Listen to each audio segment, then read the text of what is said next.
And we're back with third part, the third part. It's a three-part video. And last time we talked about different courses. Now I want to talk about interviews. Interviews. How many of you have had interviews? How many of you have sucked at interviews? Yes, okay. I had lots of interviews for teaching positions. In fact, I told you people, I had lots of jobs in orchestras, not orchestras. I think I was fired from every single orchestra I ever played with until I was about 18 or 19 years old. And then the coin dropped that I didn't know everything and that I wasn't the best looking guy and that I didn't have all knowledge. And I had a big mouth. I don't know if you can tell. So, yeah, I would say things that would piss people off and I would get cut. And also, I got fired from a lot of different jobs. And so when my own kids got fired, I said to them, "Congratulations." "Dad, why are you congratulating me? I just got fired." "Good, because that's just something more you add to your database, and you're going to get fired a lot more times until you're successful." And the same goes for interviews. The first time I got rejected from an interview, I was like, I can't believe I was rejected. Look at me. Look how good I am. And then you get rejected about 200 more times, and you go, okay. Now I'm getting to know what I need to do. I understand now. And I had interviews for teaching positions that went from one extreme to the other. I went into an interview at a middle school in Scarborough. And the first thing the principal says to me is, "I have to interview you because they told me I have to. I've already picked the person I'm going to hire. You're just here because I'm going through the paces. What's your name? Yeah. How long you been teaching? Oh, okay, thanks. Okay, thank you. The interview's over. Bye." And then I went to an interview where a guy was quite racist. And he says, "Oh, you're Jewish. We can't hire you because you'll take off all those Jewish holidays." Okay, well, I wouldn't want to work in a school with you. I mean, people said, take them to the human rights. No. Why would I want to work in a school with that guy? No, forget it. And then there was a guy who interviewed, and he was genuinely really, really, really good. And at the end of the interview, he says, "Okay, now I've got to honestly tell you, this isn't a real interview." I mean, what do you mean it's not a real interview? He said, "I'm becoming a principal. I'm not a principal yet.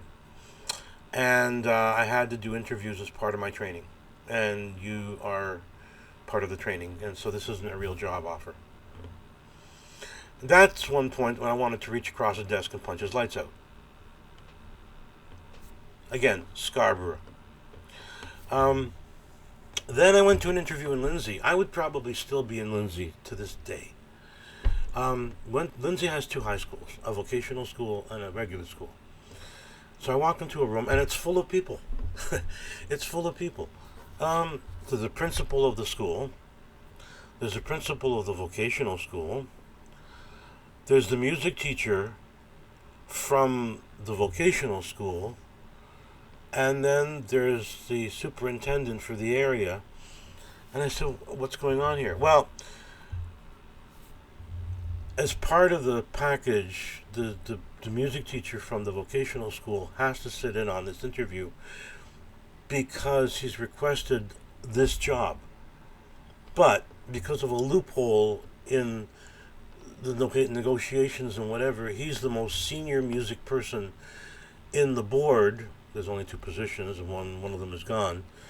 And he gets to sit in on the interview. So he's watching what I'm saying, and then he's going to sit in for the interview for the job himself. So there was the principal of the school, where there's a vacancy. There's the principal of the school who was in on the interview in case his guy got the job at that school. Are you following me? Okay. And then there's the superintendent who basically sat there and slept. An older guy. Anyway, so I went through the interview, and they were really, really happy with everything, and blah, blah, blah, blah. And I drove all the way home from Lindsay, and I figured, okay, I think I might have this. If I don't get this one, at least I'll have a job at the other one. What they ended up doing was picking somebody who applied from Humber College. So not only did that poor schmuck guy from the vocational school who applied to the regular school and even sat in on the interview and even went through the interview process, they didn't even pick him. They picked this other guy from the outside. And so he was upset, and I was a little upset, but that's okay. I didn't have to drive to Lindsay Lindsay's claim to fame is other than having a few really, really good breweries, it's also got a jail there, like Milton. So I'm glad I didn't get that job because the next year, Westwood job came up. So when the Westwood job came up, it was advertised, and I came in for the interview. And um, at the time, I was working at York Memorial, and we had just done a bunch of concerts. And before that, I had been at Royal York Collegiate, where we had done a bunch of concerts, and the music program was going good. And before that, I had been at Vanier, where we took a bunch of kids west to Kamloops and for a 2-week trip, 100 kids, 2 weeks. And I was talking to the principal, Tim Costigan, who gave me the chance at Westwood. And this was in May of 1983. And so I'm going through all the things I've done. And I'm talking like I know what I'm doing, because I really know what I'm doing, right? Yeah, I'm coming in here, here's what I want to do, blah, blah, blah, blah, blah. The vice principal, who I later became very good friends with, was sitting in the corner beside the desk. And out of the blue, he says to me, "Paul, has anybody ever called you arrogant?" And I went, "Huh?" And my brain melted, and it just shut down, and I don't even know how the rest of the interview went, because I was going, "Aaron, where the hell did that come from?" I wasn't ready for it. It was just hit, like I was blindsided. I had no idea where that came from. And I don't remember, the interview was over at that point, and I figured, he just blew my chance at the job.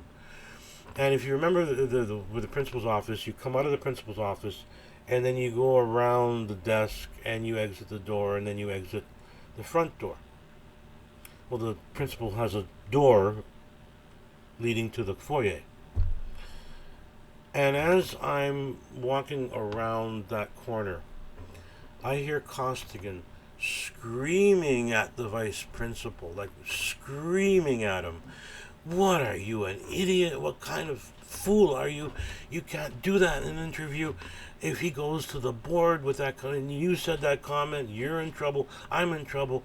He's good.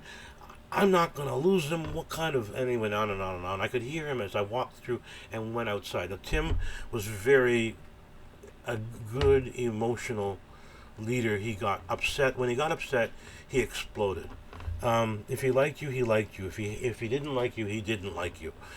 But if he got angry at you, Mrs. Yamada, who was then his head secretary, she could tell when he was going to have a bad day, and she would very quietly get up and close his door to the main office, because she knew it was coming. I often suggested to her that he soundproof the inside of those doors. And but he gave me my chance. He hired me. I got a call about 2-3 days later, and he said, "Yeah, you came through flying colors. We'd like to have you at Westwood." At that time, I was living at Don Mills and Steeles, and Westwood was way on the other side of the country. And it didn't matter. It didn't matter if it was in Regina. I would have gone, and I did. And I stayed there 31 years. And it was because Tim took a chance on this young, unprofessional yet unknowledgeable, sort of foolish, arrogant character. But that later on, the vice principal and I we got to know each other a little bit better. And he said to me, he said, I wanted to see if I could throw you off." "Well, yeah, you did." "Not only did you throw me off, I was pretty sure that I was never going to have another interview, and it worked out fine." Has anybody called you arrogant? No one has ever asked me that before, and no one has ever asked me that since. Anyway, why did I last at the school so long? I'll tell you why. I think I've talked about this. When I was teaching at Royal York Collegiate, which is in Etobicoke, I got a chance to meet Don Strathty, and I think I may have talked about this. Don was the head of music at Etobicoke Secondary School, which was the #1 school in all of Etobicoke, regardless of where you were. And he had the biggest music program, huge program. He was teaching the grandchildren of his original students. He'd been there for 30-odd years. Lived in the community, was part of the community. When he retired, not just the school, but the board had a gala for him. Just huge gala, and all of his former students came back to perform, and some of them were professional musicians already. And I had a chance to talk to him, and I said, "Why did you spend so long at one school?" Because coming up the horn, I would find a lot of teachers would spend 3 years at one school, 3 years at another school. They kept on moving because they needed the challenge. And he said to me, "Because I wanted to make a difference in the community." And this was a very wealthy community with big homes. It didn't really need the support. He says, "I wanted to provide some kind of continuity. And the longer I was there, the people knew what to expect. And people would be growing up in grades 2, 3, 4, 5, 6, 7, 8, knowing that when they hit grade 9, there would be Mr. Strathy at the front of the room, and they knew exactly what to expect." And for many, many, many years, he did. Okay, times have changed. I spent 31 years at school. I never got a gala goodbye thing, nothing like that. But I said to myself, I want to spend, to me, longevity and stability were the two cornerstones of what I'm going to be doing. That's what I've always wanted to do, and that's what I did. I said, I'm not moving on. As I mentioned in other videos, I could have gone to this 2 different schools of the arts. I could have gone to the Etobicoke School of the Arts. I could have gone to the board. I could have moved up the ladder and become a vice principal or a principal.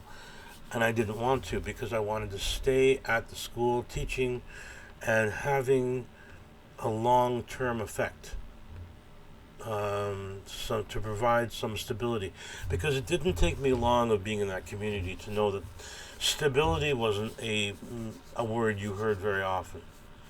And if kids knew that they would be seeing me Monday to Friday at a certain period of time, year after year, however long they stayed at the school, that might be the only stable part of their life.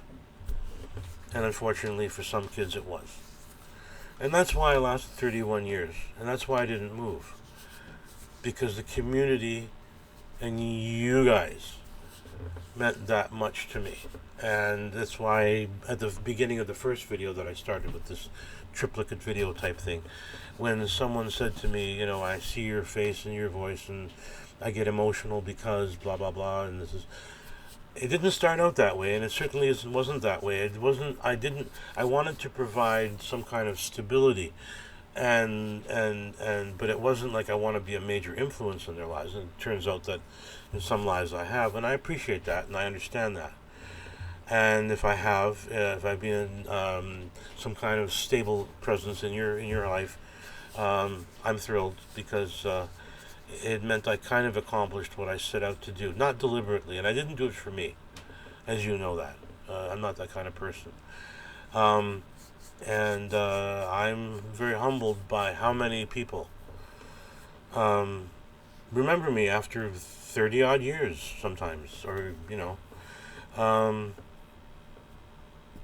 so I'm thrilled that way. And that's why I stayed for as long as I did, because I wanted to be like Don Strathy. I wanted to be that. Unfortunately for Don, it didn't take a couple of years after he retired that he passed away. And I found that for a lot of people. We had a woodworking person, Crowder, somebody in woodworking, British fellow. He retired. He was glad to retire. He'd worked a long time in the board. The next year he passed away. So I didn't want to quit because God knows, but I'm still here. 2001, 21. It's 7 years later. He still got me. He still got the old face and the old voice. And that's basically where it is. Anyway, so this video is short. So I hope this is 3 videos. I hope you've enjoyed them. Leave comments below, and hopefully if I feel up to it, next week I'll put up another one. Take care. Get vaccinated. Okay. Stay safe. Bye.